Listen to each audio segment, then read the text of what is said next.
You went into Pakistan, you attacked Pakistan, and you told our pilots, do not attack their air defense system. 23rd is the time when next day itself, we all sat down. And this is the first time which RM has also said, I think enough is enough. And all the three chiefs were very clear, something has to be done.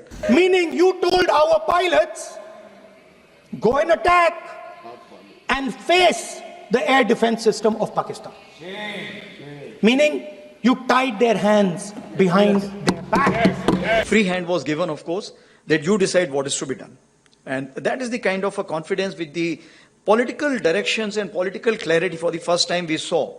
And that's what made a difference, because we want to do a lot, but that kind of hand holding and kind of free, no terms of restrictions, if I can say that. And that is what kind of raises up your morale. And that is how it helped our army commanders or commander-in-chiefs on ground.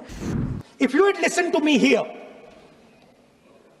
you would not have lost those 5 planes. We have indication of at least one AEWNC in that AEWC hangar and a few F-16s which were under maintenance there. We have at least 5 fighters confirmed kills and 1 large aircraft. You went into Pakistan, you attacked Pakistan, and you told our pilots, do not attack their air defense system. Meaning you told our pilots, go and attack and face the air defense system of Pakistan. Meaning you tied their hands behind their back. 23rd is the time when next day itself, we all sat down. And this is the first time which RM has also said, I think enough is enough. And all the three chiefs were very clear, something has to be done. And the free hand was given, of course, that you decide what is to be done. And that is the kind of a confidence with the political directions and political clarity for the first time we saw. And that's what made a difference, because we want to do a lot, but that kind of hand holding and kind of free, no terms of restrictions, if I can say that. And that is what kind of raises up your morale. And that is how it helped our army commanders or commander-in-chiefs on ground to kind of act as per their wisdom. Of course, then 25th, we visited the Northern Command, as you're aware, that is the place where we thought, planned, conceptualized, and executed the 7 targets out of the 9 which were destroyed, and where a lot of terrorists were killed. 29th April, of course, was the time when we met the Prime Minister for the first time, and thereafter, next day, of course, why I'm telling you this, because it's important that how a small name of Sindoor connects the whole nation. And I was telling director also that when he briefed me on this, he said, okay, we'll have this name of Sindhu. And I thought it is of Sindhu. Sindhu is basically Indus River. So I said, excellent, sir. Indus Water Treaty has just been frozen by you. He said, no, it is of Sindoor. And just see, this one name has connected the whole nation together. And today people are saying Sindoor to Sindhu, everything we have taken care of. But that is something which galvanized the whole nation as such. And the soldiers per se, because when I went on ground and I told them that, look, any sister, mother, daughter, whenever she applies the vermilion or the Sindoor, she will always remember the soldier. And I think that was the connect.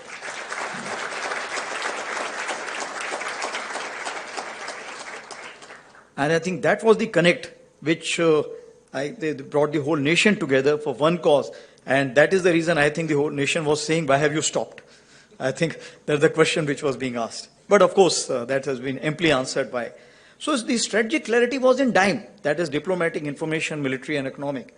And that's why you see that the IWT was frozen.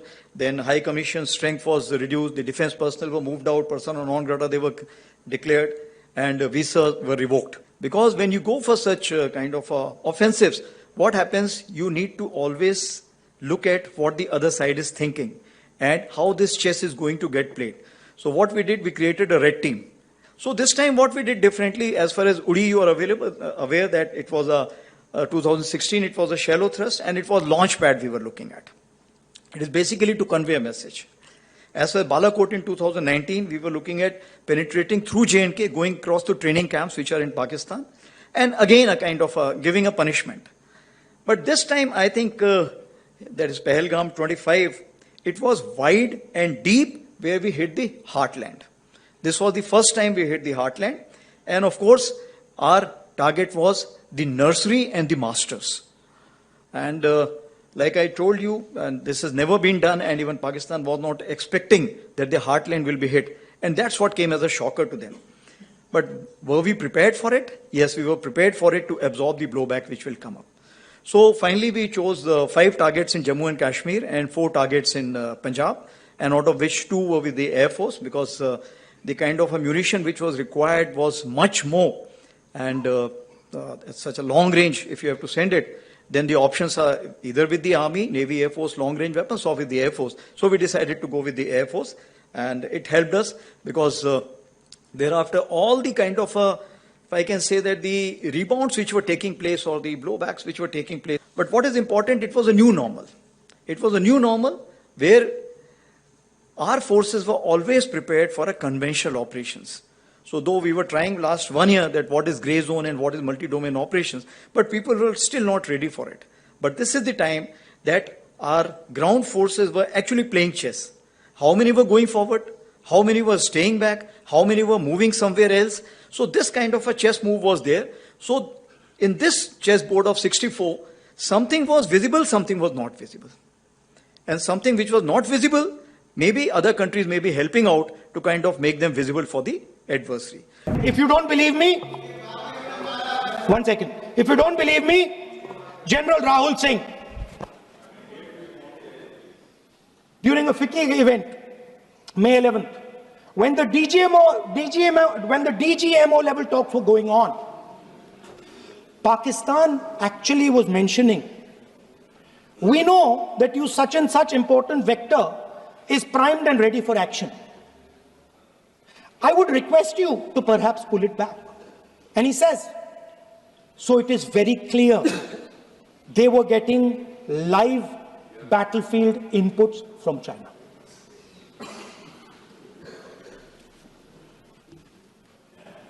If you had listened to me here, you would not have lost those 5 planes. This is the last slide I have on this. That is Shahbaz, their Jacobabad airfield, one of them, again, a major airfield that was attacked. And here there's an F-16 hangar, which you can see here. And here, this is the photograph again from open source, from one of their earlier picture of the same hangar. And here, that hangar, which is one half of the hangar is gone.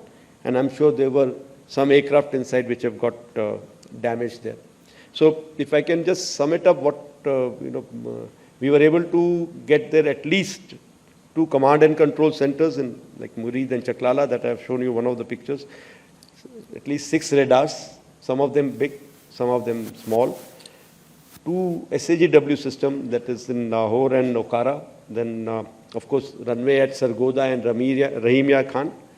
3 hangars that we attacked. One was, of course, Sukur, the UAV hangar, the Bholari hangar of AEWNC, and Jacobabad, the F-16 hangar. And we have indication of at least 1 AEWNC in that AEWC hangar, and a few F-16s which were under maintenance there. Apart from these, the SAGW systems, mostly from, I'm talking about fighter aircraft are from S-400. We have at least 5 fighters confirmed kills and 1 large aircraft or an AWNC aircraft, which was taken on at a distance of about 300 kilometers. This is the actually largest ever recorded surface-to-air kill that we can talk about. And apart from, of course, this, there are a large number of UAVs, drones. There are some of their missiles which have fallen in our territory. We have recovered a lot of wreckage from these, which now is being studied so that we can make out what did they do, where were they launched from, what route did they follow, what kind of system do they have, whether they have, what I mean to say, what generation those systems belong to, what all features do they have. So that study is going on, and it is going on even in coordination with DRDO. If required, we will also take some other industries' help for that.